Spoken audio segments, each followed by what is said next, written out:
the transformation you're doing, you're not performing the Lorentz transformation, you're just performing the Galilei transformation. It doesn't matter in the analysis of the physics. So this is a Galilean Doppler shift. And so we need to discuss these two frequencies.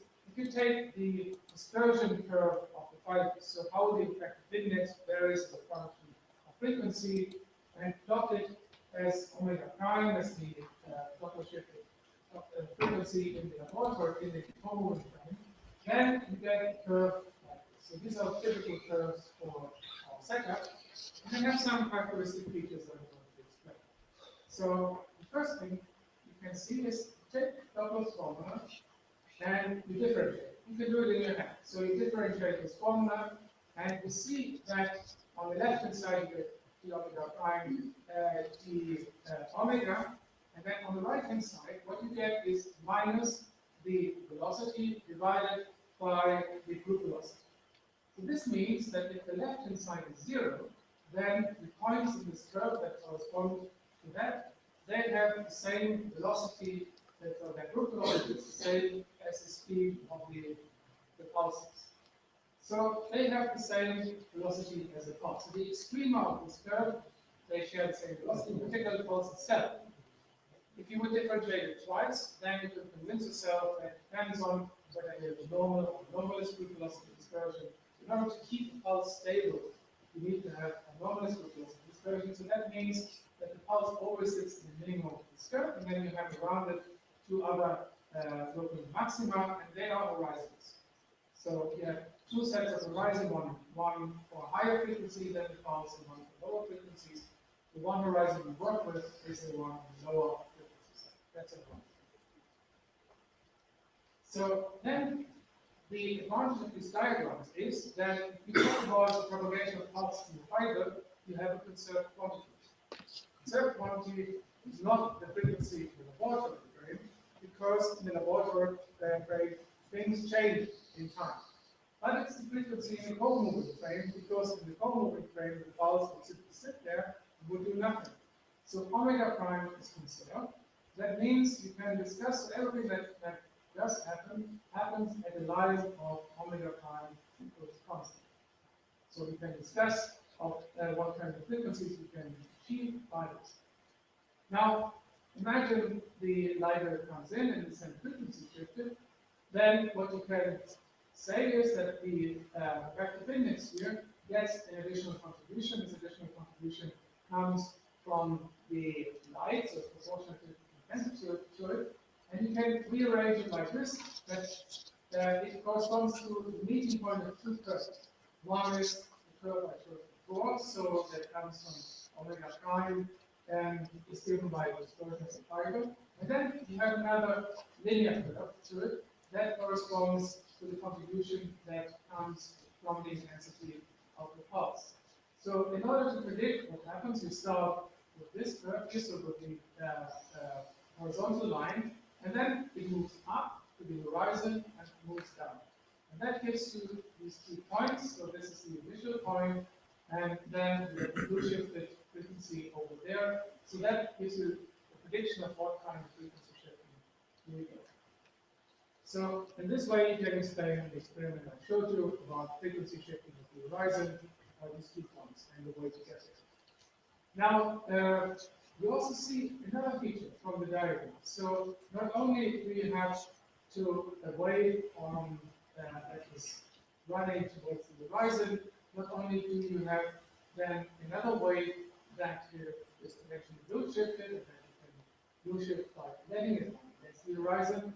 You also have a wave with negative frequencies. So that is also allowed.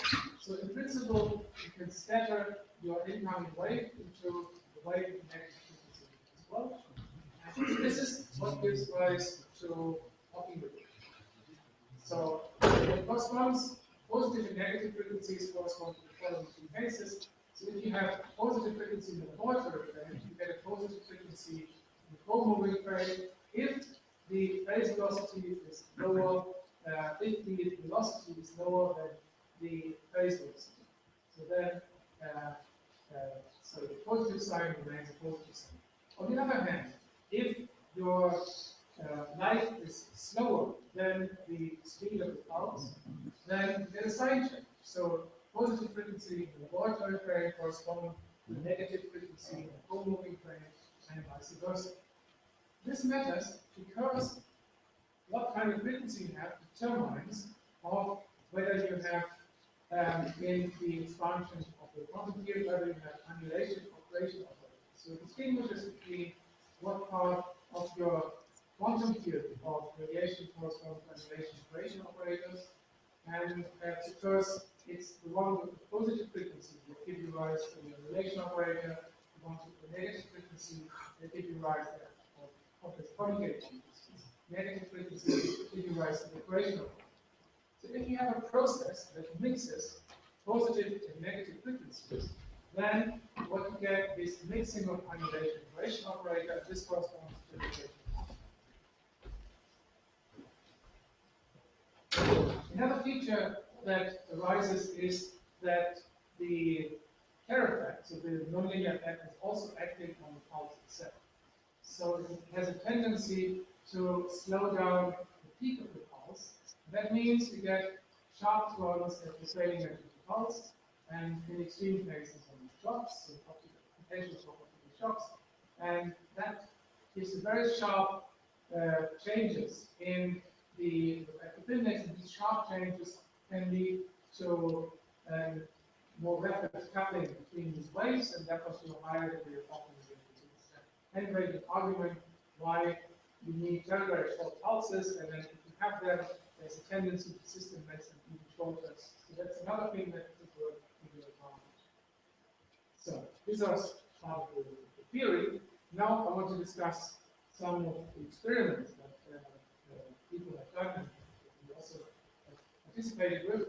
This is an experiment published in 2010, and that group was inspired by the theory and our experiment, and it represents another simplification of it. So here, not a fiber was used, but a solid piece of glass, and light pulses were sent into the solid piece of glass. It turns out that these pulses can also guide themselves, so they create their own wave guiding effect, and you can do this in non-linear fashion, but they also take some linear, so you can keep these pulses at place, and so they then propagate through the piece of glass. They don't need any weight bearing anymore. You can control their velocity by the natural field patterns of those pulses.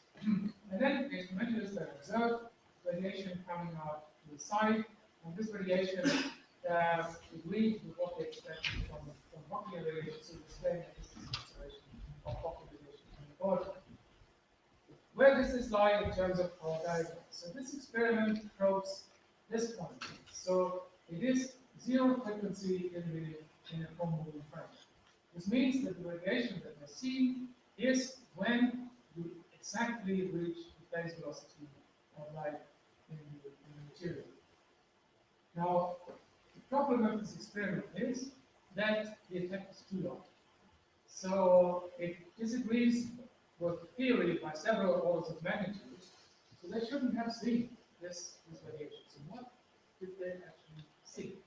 What was seen in this experiment? So there was a comment related to the experiment, and in this comment, I believe the question, I don't believe the answer. So this is something that we are working on at the moment. We're trying to get an answer of what was actually seen in this experiment. We're doing this both experimental and theoretical means, and the story is not finished, so I cannot give you the answer. All I know is that it's a very interesting story.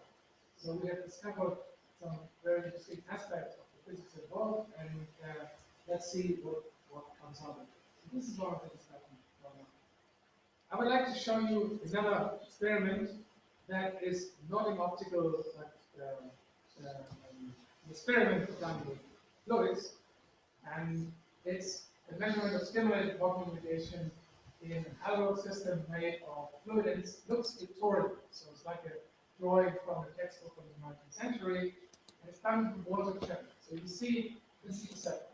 So it's water flowing. Here's a pump, and it spits out water in this system. Then this water runs over the room like this, and then it's down and it's pumped, and so on and so forth. And they create waves. This is a wave maker where simply a sheet is dipped into the water, and it can send in waves against the current. The flume is designed as such that you see the speed of the waves at a convenient part of it, and such that you can make observations. How do they make observations? So they use water, they put some dye into it, and then illuminate with a laser sheet that you see stripped on the surface glowing, and they take a video of that. So this is a video and space-time diagram of that video, and then the interesting aspect they Fourier transform. So it's a Fourier transformation in space and time, and then the Fourier transform it to see the characteristic wavelength frequencies involved. So first of all, you see the frequency made by the wavelength. So this wave maker is then sending the waves to the current, and so this is the frequency. And then from the curve, you can take those components. So you have this is the original component, and you have the blue shift component, and then you also have a component that is that belongs to negative wavelength and also negative frequencies. That's what they expected for the Fourier transform. They fitted this to an exponential curve, and it seemed to fit the prediction of a thermal radiation from the black hole reasonably well. However, I should also say that there's doubt on that. So it's always very, this is a Fourier transform. It's always very easy to get some exponential dependencies, and so it's also possible that this experiment was contaminated by other effects as well. So this is being re-investigated by other experiments to try to see to what extent you could even see some aspects of this business of event horizon even closely related to quantum physics with a simple water wave experiment. Now let's go back to optics. So this is another experiment. This is an experiment I was involved in. So where we showed one Bush's component to the generation of photons at the event horizon. That is this component of the negative frequencies. So normally, you have, when you send in ultra-short light pulses in fiber, what you see is you see a generation of waves of higher frequency, lower wave numbers, and blue light coming out of it, and that is in the literature called Cherenkov radiation. In reality, it has nothing to do with Cherenkov radiation, but unfortunately, the term was created. So it's some dispersive wave that is created by that the pulse is able to also tunnel into a new kind of wave that because it has the same energy, and that's then blue towards it. And this is what you can observe. It's a piece of fiber, and you see you have set in the light pulse on this end. It's reddish, and then it becomes blue on the other end. So that's known as dispersive wave and Cherenkov radiation on light pulses. Now, what these two girls have observed was two different related experiments, generation of waves that belong to negative frequencies.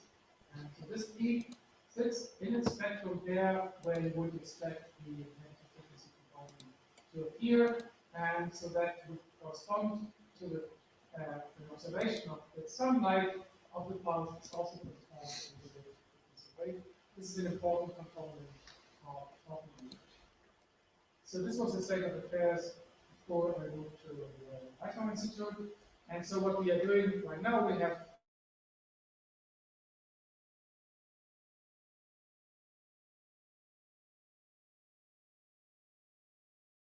all the effects I've shown you, and we are going into an observation of new things, and we do this thanks to the sophisticated equipment.